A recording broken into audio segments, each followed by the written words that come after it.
अरे राम राम राम राम। कितनी जोर की बारिश हो रही है। 2 दिनों से यह बारिश तो रुकने का नाम ही नहीं ले रही है। मुझे लगता है अब जल्दी ही मेरी छत से पानी टपकने लगेगा। तभी उधर से एक शेर बारिश से परेशान होकर छिपने की जगह ढूंढते ढूंढते उसी किसान की झोपड़ी के पीछे बने तबेले में घुस जाता है, जिस तबेले में उस किसान के कुछ गधे बंधे हुए थे। अंधेरा ज्यादा होने के कारण शेर गधों को देख नहीं पाता है और उन्हीं के बीच जाकर खड़ा हो जाता है।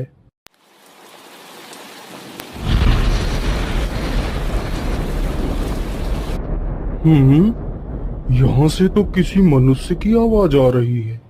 चलो चुपचाप बैठा रहता हूँ, जैसे ही यह आदमी मेरे करीब आएगा मैं इसे खा लूंगा।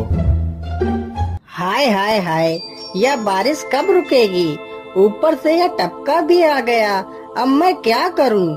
इस टपके से कैसे बचूं? इतना तो डर मुझे शेर और बाघ से भी नहीं लगता है, जितना डर मुझे इस टपके से लगता है। अरे यह टपका कौन है? मुझे लगता है यह टपका तो मुझसे भी ज्यादा खतरनाक है।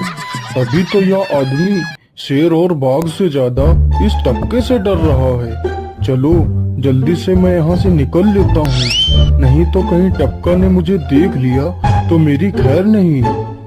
ओहो, अब मैं इस टपका से कैसे बचूं? चलो जल्दी से मैं अपनी मौसी के घर चला जाता हूँ।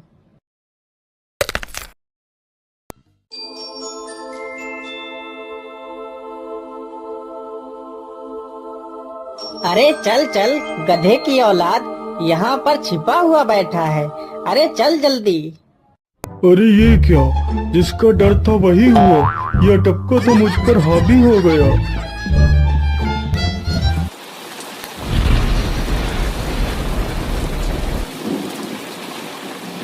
कैसे बचूं? कैसे बचूं? इस टपका से मैं कैसे बचूं? हे भगवान, मेरी सहायता करो, मुझे इस टपका से बचाओ। मैं आज के बाद किसी प्राणी को नहीं मारूंगा।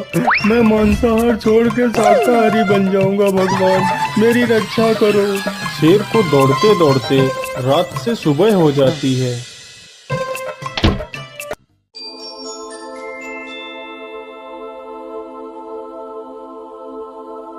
अरे देखो देखो, यह तो शेर की सवारी कर रहा है। अरे हाँ, सच में ये तो शेर की सवारी कर रहा है। इसे तो डर भी नहीं लगता है। अरे उधर तो देखो जरा, यह आदमी कितना बहादुर है। यह आदमी शेर की सवारी कर रहा है। जिस शेर को देखकर हमारी धोती आगे से गीली और पीछे से पीली हो जाती है, यह तो उसकी सवारी कर रहा है। ये गांव के लोग भी ना पागल हो गए हैं, जो इस गधे को शेर। अरे बाप रे, यह तो सच में एक शेर है। हे भगवान मेरी रक्षा करो, शेर तो मुझे खा ही जाएगा। राम राम राम राम राम। अब क्या होगा? इस शेर से कैसे बचूं? अरे यह तो एक बरगद का पेड़ है। यही अच्छा मौका है, जल्दी से इस बरगद की जड़ पकड़कर ऊपर चढ़ जाता हूँ।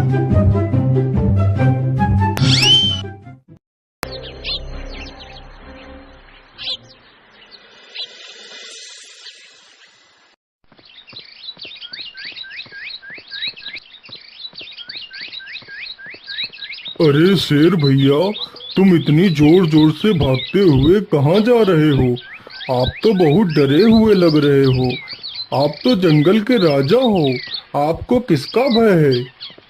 टपका, वो टपका मेरी जान के पीछे पड़ा है। अरे शेर भैया, जरा मुझे बताओ वो टपका है कहाँ? अरे भालू भैया, वो टपका मेरी पीठ से उतरकर उस बरगद के पेड़ पर चढ़ गया है। उसने मुझे रात भर खूब दौड़ाया है। वो तो भगवान का शुक्र है कि मैं जिंदा बच गया। चलो शेर भैया, मुझे उस टपके के पास ले चलो, जरा मैं भी तो देखूं आखिर ये टपका है कौन। अरे नहीं भालू भाई, बड़ी मुश्किल से तो मेरी जान बची है। मैं अपनी जान फिर जोखिम में नहीं डालूंगा। तुम्हें जाना है तो जाओ। अच्छा अच्छा, ठीक है शेर भाई, तुम यहीं रुको। मैं अभी बरगद के पेड़ पर देख कर आता हूँ। आखिर ये टपका है कौन? जाओ जाओ बच्चों, जब वो टपका तुम्हारे ऊपर हावी होगा तो पता चलेगा। अरे कहाँ है यह टपका जिसने राजा जी की हवा टाइट कर दी? चलो इस पेड़ पर चढ़कर देखता हूँ। अरे बाप रे बाप, शेर क्या अकेला कम था, जो ये भालू भी आ गया। मुझे लगता है कि आज मेरी मौत निश्चित है। भालू पेड़ पर उल्टा होकर चढ़ने लगता है। तभी किसान और तेज से कांपने लगता है। कांपने की वजह से किसान के हाथ से छड़ी छूट जाती है और उल्टा होकर चढ़ रहे भालू के पिछवाड़े पर जा लगती है। भालू धड़ाम से जमीन पर गिरता है।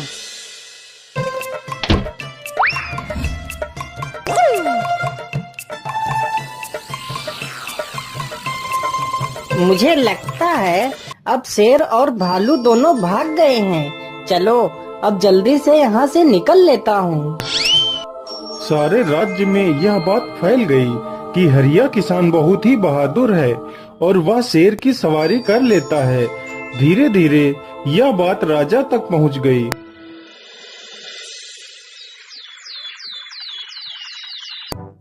महाराज, क्यों न हम पड़ोस के गांव से हरिया किसान को बुलवा लेते हैं। वह बहुत ही बहादुर है। उसके बहादुरी के चर्चे तो पूरे राज्य में हैं।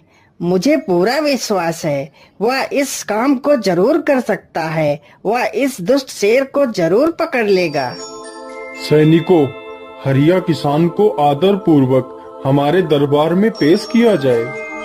महाराज, आपने हमें याद किया। बताइए क्या बात है। मालिक, हमसे कोई भूल हो गई क्या मालिक? नहीं नहीं हरिया, तुमसे कोई गलती नहीं हुई है।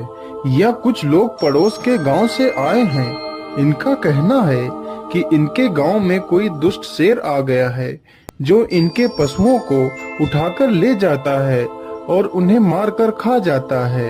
हमने तुम्हारी बहादुरी के बहुत सारे किस्से सुने हैं। तुम बहुत ही बहादुर हो, इसलिए मैं तुम्हें उस शेर को पकड़ने की ये जिम्मेदारी सौंपता हूँ।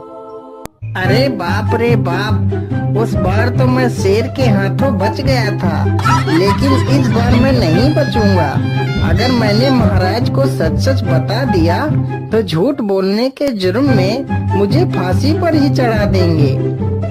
अरे हरिया, तुम मन ही मन क्या बड़बड़ा रहे हो? कुछ नहीं महाराज, कुछ नहीं।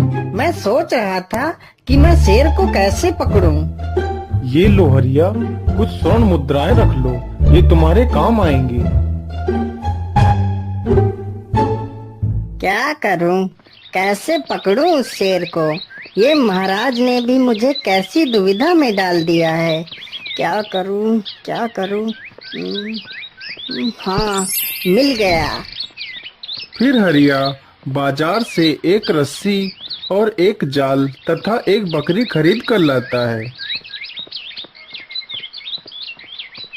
चलो जल्दी से, मैं यहाँ पर एक गड्ढा खोद देता हूँ।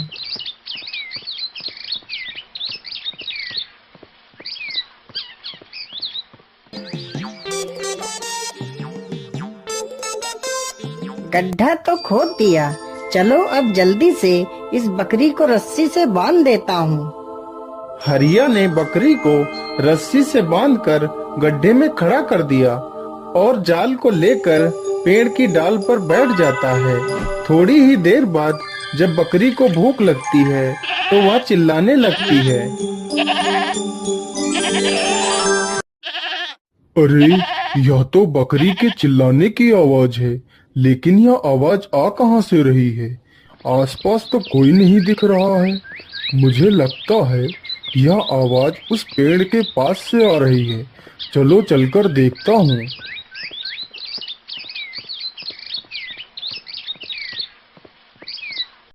अरे वाह, आज तो शिकार मेरे पास खुद चलकर आ गया। शेर तुरंत ही बिना देर किए हुए गड्ढे में छलांग लगा देता है। तभी किसान तुरंत ही बकरी को ऊपर खींच लेता है और जाल को गड्ढे के ऊपर गिरा देता है। शेर गड्ढे में ही फंस जाता है। यह देखकर गांव के सभी लोग बहुत ही खुश हो जाते हैं।